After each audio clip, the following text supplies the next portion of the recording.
Kira, after 15 years with TechVantage, we're restructuring your position, Marjorie Thompson announced, her voice carrying a barely concealed note of satisfaction. She sat across from me in the small conference room, flanked by Denise from HR, both of them wearing carefully crafted expressions of corporate regret. The company is moving in a new direction, Denise added, sliding a manila folder across the table. Your contributions have been valuable, but we're consolidating the research division under the product development team. I nodded thoughtfully, accepting the folder without opening it. Inside would be the standard severance package: 2 weeks for every year of service, continued health coverage for 3 months, and a list of career counseling resources I would never use. I completely understand, I replied, my voice steady. These decisions are never easy. Relief flashed across their faces. They'd clearly expected tears, protests, or anger. After all, I was a 55-year-old woman being pushed out of the tech industry, where youth was prized above experience. What they didn't know was that I had anticipated this moment for weeks, ever since a misdirected email thread had appeared in my inbox last month. We'd like you to clean out your desk by Friday, Marjorie continued, gaining confidence from my apparent acceptance. We'll need your keycard, company laptop, and phone before you leave. Your team will be notified this afternoon. My team. 6 brilliant engineers I had personally recruited and mentored over the years. The same team that had helped me develop the distributed processing algorithm that now powered TechVantage's flagship product, AccountSphere, accounting software used by over 40% of Fortune 500 companies. Of course, I said, rising from my chair. Is there anything else? They exchanged glances, clearly thrown by my composure. Marjorie recovered first. That's all for now. Thank you for making this professional. As I walked back to my office, I passed the glass-walled conference room where the executive team was meeting. Through the transparent barrier, I could see CEO Victor Lawson gesturing animatedly at a PowerPoint presentation titled Q3 Revenue Projections. The same Victor Lawson who had taken credit for my algorithm at last year's industry conference, referring to me only as one of our research team members. I closed my office door and pulled out my personal phone, sending a single text message. It's happening. Friday is my last day. The response came immediately. Perfect timing, contracts are ready, dinner tonight to finalize details? I smiled as I looked at the calendar on my desk. Today was Wednesday. Friday, I would leave TechVantage for the last time. And Monday? Monday would be fascinating. That evening, I met Gregory Sullivan at Meridian, an upscale restaurant far from TechVantage's headquarters. As the CEO of Precision Systems, TechVantage's largest competitor, Greg knew the value of discretion.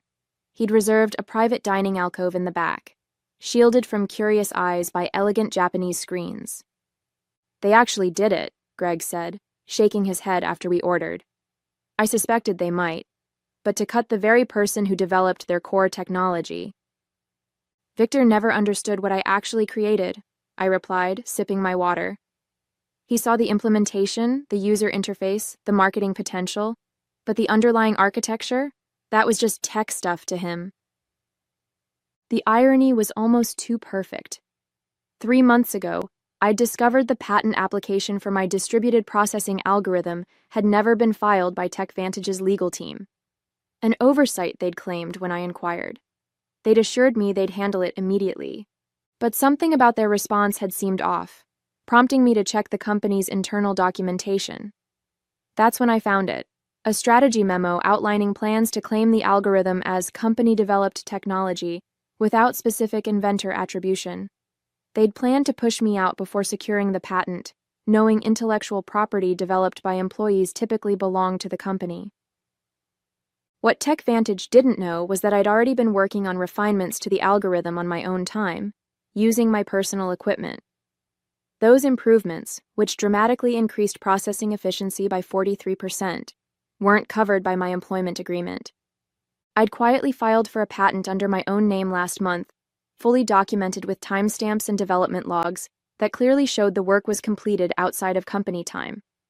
The patent had been granted with remarkable speed, thanks to Greg's introduction to a top-tier IP attorney. All the paperwork is finalized, Greg said now, sliding a folder across the table. As soon as you sign, Precision Systems officially acquires exclusive licensing rights to your patent. The press release goes out Monday morning, announcing you as our new Chief Innovation Officer. I reviewed the documents carefully, though I'd already memorized the key terms: a 7-figure signing bonus, substantial equity in Precision Systems, and ongoing royalties from all products using my algorithm. What do you think Victor's face will look like when he realizes what's happened? Greg asked, unable to hide his satisfaction at the prospect. I'm more concerned about my team, I admitted. They don't deserve to be caught in the fallout. Greg nodded. Already addressed. We have positions for all 6 of them if they're interested. Senior roles with significant raises. I signed the final page and closed the folder. In one elegant move, I had secured my future, protected my team, and ensured recognition for my work. To new beginnings, Greg said, raising his glass. And to owning your own value, I added, clinking my glass against his.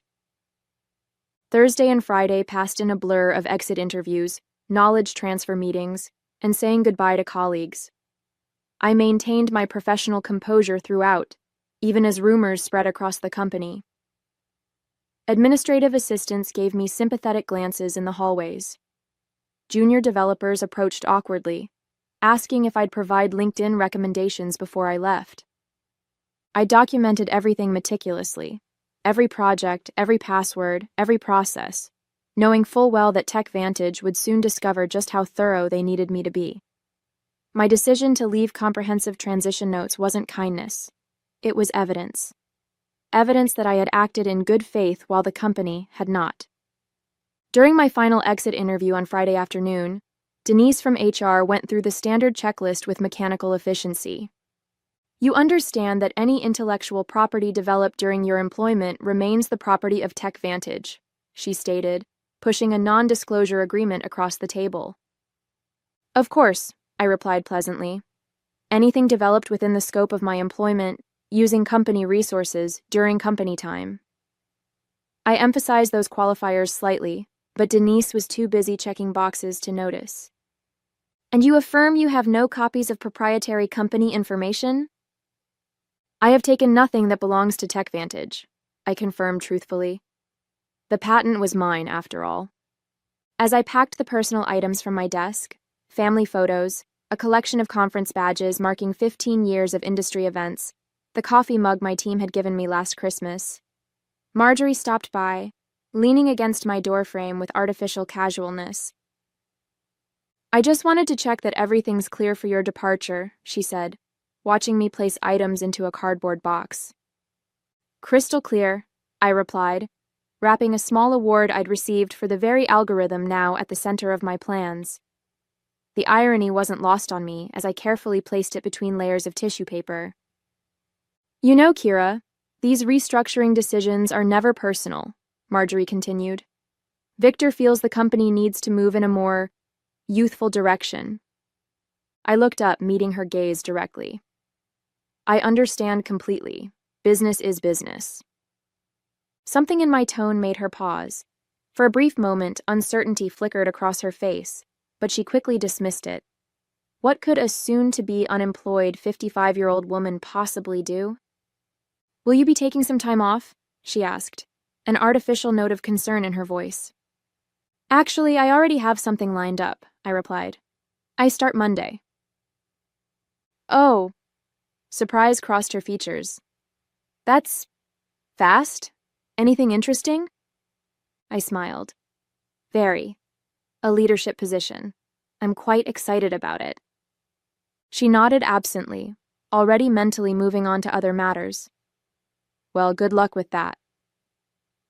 As I walked out of TechVantage's glass headquarters for the final time, keycard surrendered and personal belongings in tow, I took a moment to look back at the building where I'd spent 15 years of my career. On the top floor, I could see the executive conference room lit up for an evening meeting, likely discussing how to redistribute my responsibilities among younger, less experienced, and significantly less expensive staff. Little did they know that in less than 72 hours, that same room would be hosting an emergency crisis meeting instead. Monday morning dawned bright and clear. I dressed carefully in my new charcoal suit, a power outfit I'd purchased specifically for this day.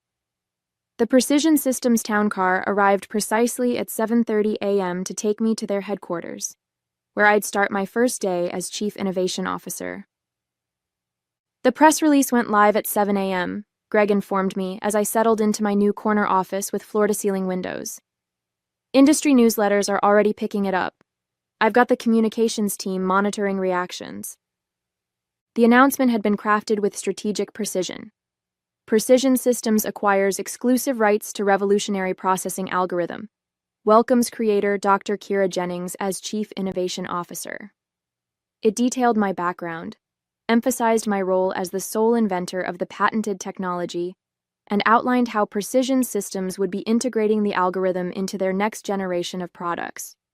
Most importantly, it clearly stated that any company currently using the technology would need to negotiate licensing agreements with Precision Systems moving forward. At precisely 9:15 a.m., my phone lit up with the first text from my former team at TechVantage. Complete chaos here. What did you do? It was from Miguel, my lead developer. I smiled, typing back, "Check your personal email. All 6 of you have offers waiting." Meanwhile, 8 miles away at TechVantage headquarters, the scheduled Monday morning executive meeting was undergoing a dramatic transformation.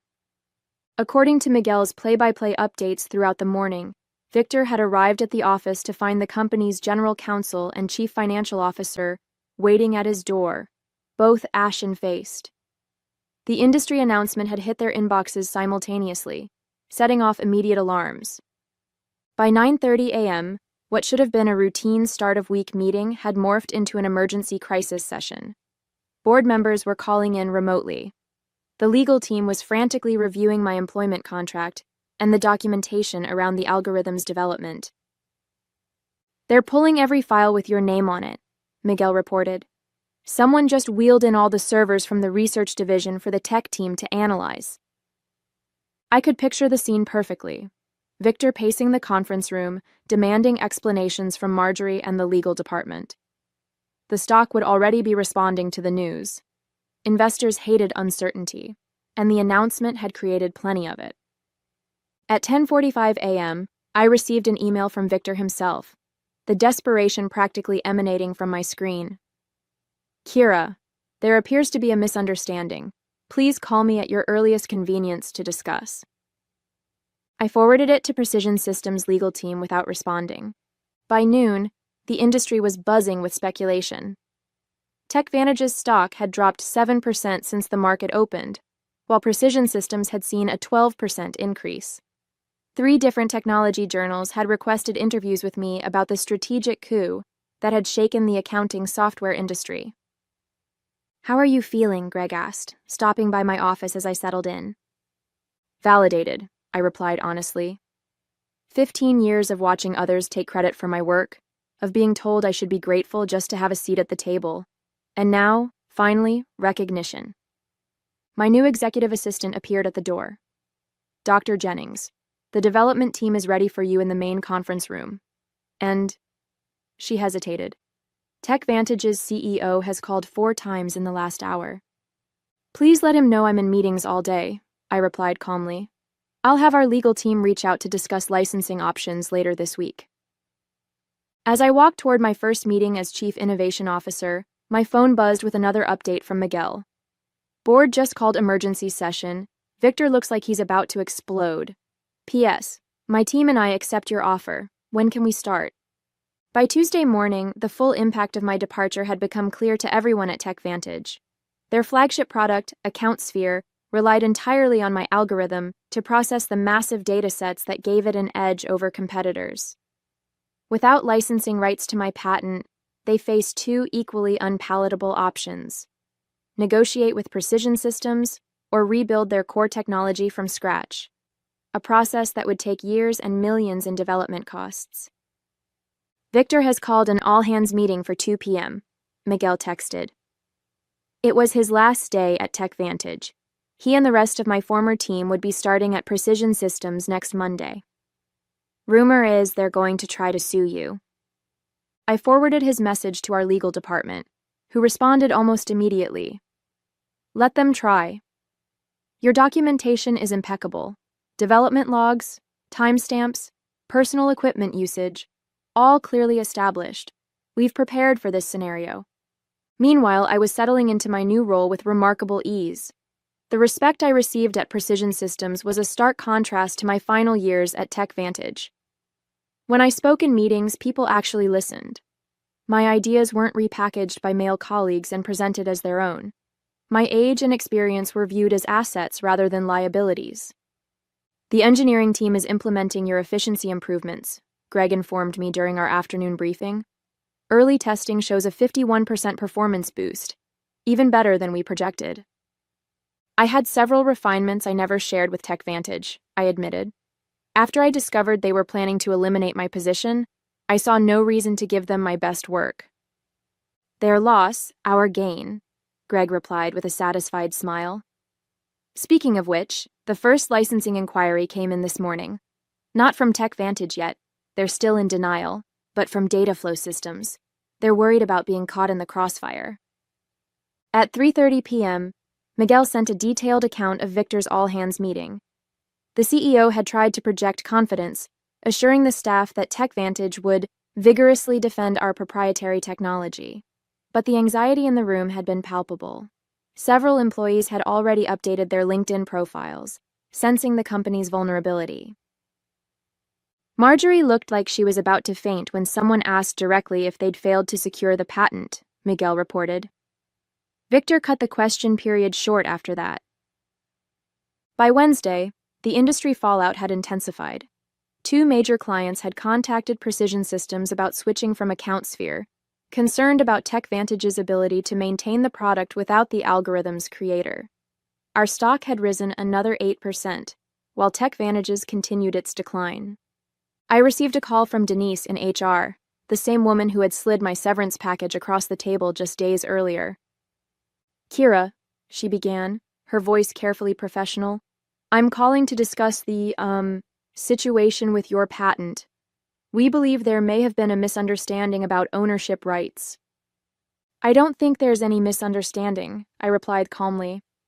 My employment agreement clearly states that intellectual property developed on my own time, using my own resources, remains mine. The patent documentation confirms exactly that. Victor was hoping you might consider coming in to discuss options. Any discussions would need to go through Precision Systems' legal department now, I responded. I'm sure they'd be happy to set up a meeting to discuss licensing terms. The silence on the other end spoke volumes. Finally, Denise sighed. I'll pass that along. That afternoon, I led my first formal presentation to Precision Systems' Board of Directors, outlining our technology roadmap with my algorithm at its center. As I stood confidently at the head of the table, not hidden in the back as I had been at TechVantage, I caught Greg's approving nod. By Friday, just 1 week after I had walked out of TechVantage for the last time, the company had entered full crisis mode. Their stock had fallen 23% from Monday's opening bell, triggering concerned calls from major investors. Industry analysts were publishing speculative pieces with titles like, Can TechVantage Survive the Algorithm Crisis? And How One Strategic Blunder May Cost a Tech Giant Everything.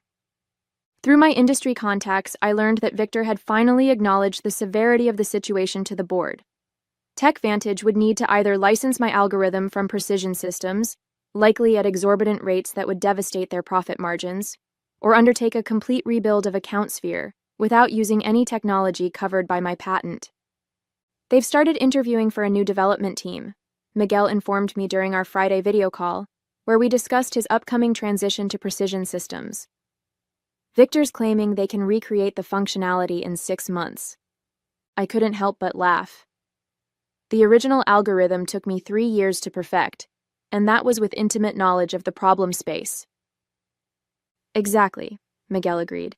Nobody's believing the timeline, especially after your team posted their resignation letters simultaneously. The knowledge drain is massive. That afternoon, TechVantage's attorneys finally reached out to Precision Systems to open a dialogue about potential licensing arrangements.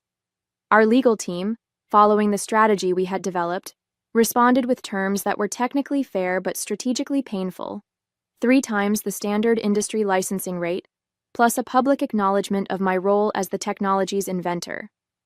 They'll balk at the acknowledgement more than the cost, Greg predicted as we reviewed the response in his office.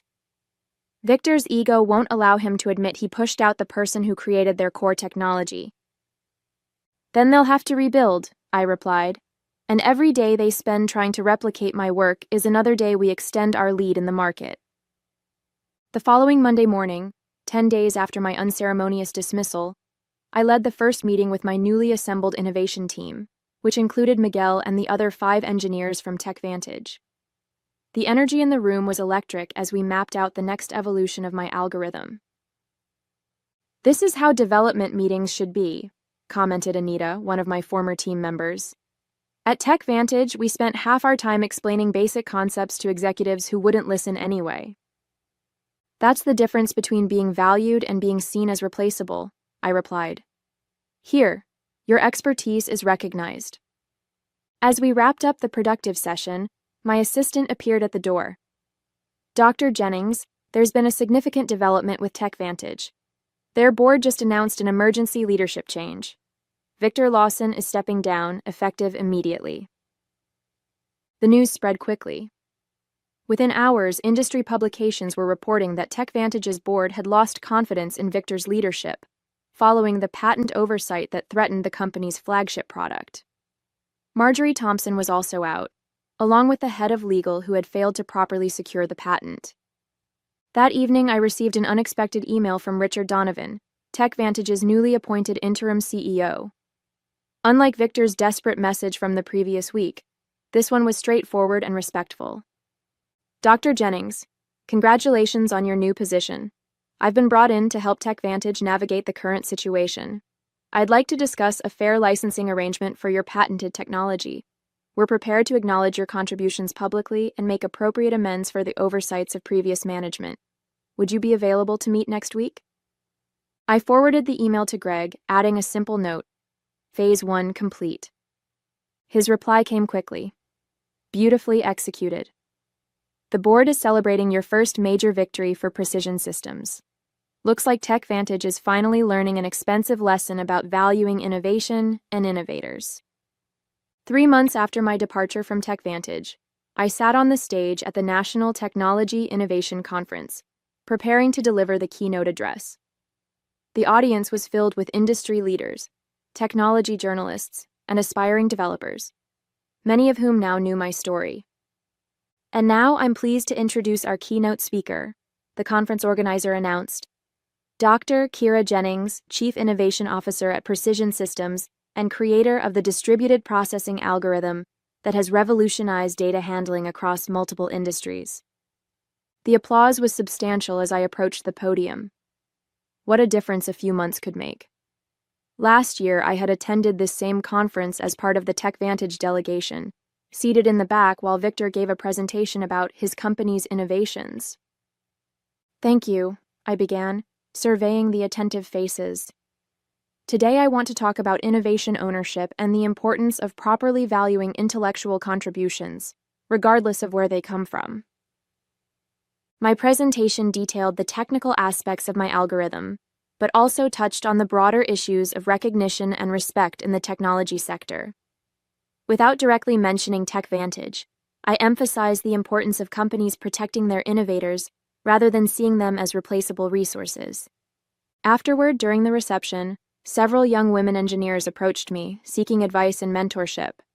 One of them, barely 30, confided, "Your story changed how I document my work. I started keeping detailed logs of my development process on personal time." "Smart," I replied. "Your innovations deserve protection." As the evening concluded, I checked my phone to find an industry news alert.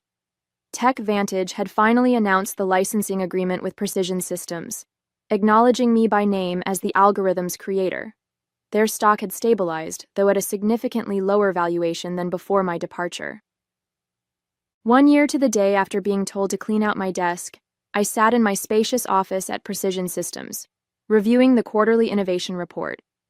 Under my leadership, the company had released 3 groundbreaking products built on my algorithm, capturing significant market share from TechVantage and other competitors. A knock at my door interrupted my analysis. It was Greg holding a bottle of champagne and 2 glasses. "Happy anniversary," he said, setting the glasses on my desk. "The board asked me to share the news with you personally before the public announcement. Precision Systems has officially surpassed TechVantage in market valuation for the first time in company history."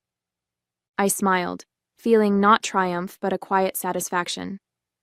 That's what happens when you value innovation properly.